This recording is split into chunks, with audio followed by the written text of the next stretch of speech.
little blind hem foot. That's what he looks like. He's kind of cute. He's really useful. And he came with my serger. Otherwise I wouldn't have it and I'd have to do it eyeballing it. To do the blind hem, here's a little basic thing. Act like you've hemmed it. You'll probably want to actually iron it, but I'm lazy. Fold it over again.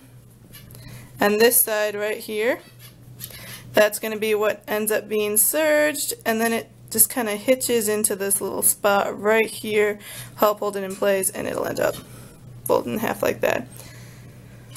Let's do that quick, and then we'll start with the ironing. This is the settings I have for the blind hem. I've set my needle at about like half. I tried it at 1, but it was just a little too tight on this fabric, so I adjusted. Again, 0 there. This is at 6, and this is at 3. Everything over here stays exactly the same, because that's basically the outer edge. The only thing that super matters on this, I think, is this right here, because that's gonna, again, catch your fabric. When you're using your blind hem foot, you want to make sure that fold we showed you earlier sits against this plastic part, and the free raw edge is on the other side of it, because the knife is going to cut it and then cover it with the threads so it holds everything in place. Alright, it's all hemmed, so you can see, you can't really see anything.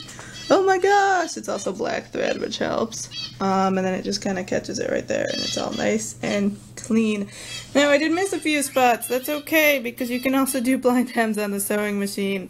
So I'll just do a quick little runabout there with the sewing machine. Luckily, all the edges are perfectly serged, so I don't have to worry about things flying all over there. So that's what I'm going to do with those once I finish this up with the other skirt, because I'm making 2.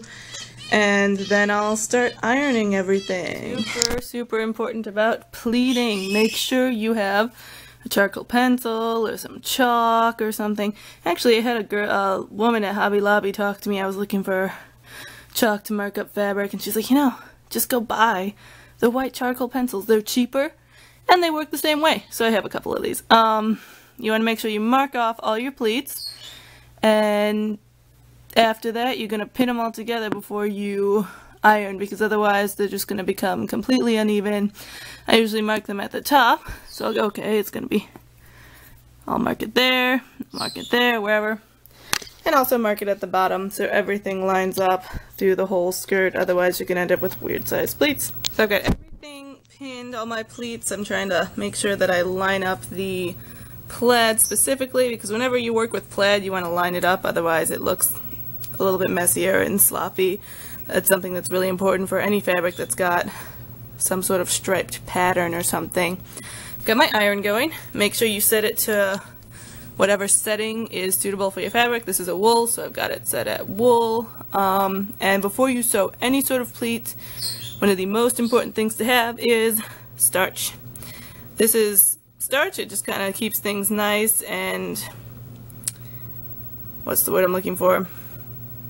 Keeps everything really nice and crisp, and it really helps. Like, a lot of people use this for ironing dress shirts and things like that. The first time I made a pleated skirt, I did not use starch, and it fell apart and the pleats didn't hold very well. So it's very important to have that with you. Follow the directions on the starch. It's pretty simple. You just kind of spray it on and iron over it. So here we go. The last thing you want to do with these pleats before you add the waistband and zipper in is to run a quick basting stitch along the top of them. This is going to really help you out, because it'll make sure none of these pleats get unfolded or bunched up strange when you're putting the waistband on, and it'll just keep everything nice and clean while you're finishing it up. After you've basted all the pleats into place, you're going to want to pin your waistband on. I just serged the edge of mine. I wasn't really thinking ahead, otherwise I would have serged all the pieces together, but that's okay. Watch out for a little bit of bulk where the pleats are. So what I do is have just a little bit of extra waistband, just in case it kind of shrinks as you stitch it onto the fabric. That'll just make sure that you don't have to do it all over again after the fact.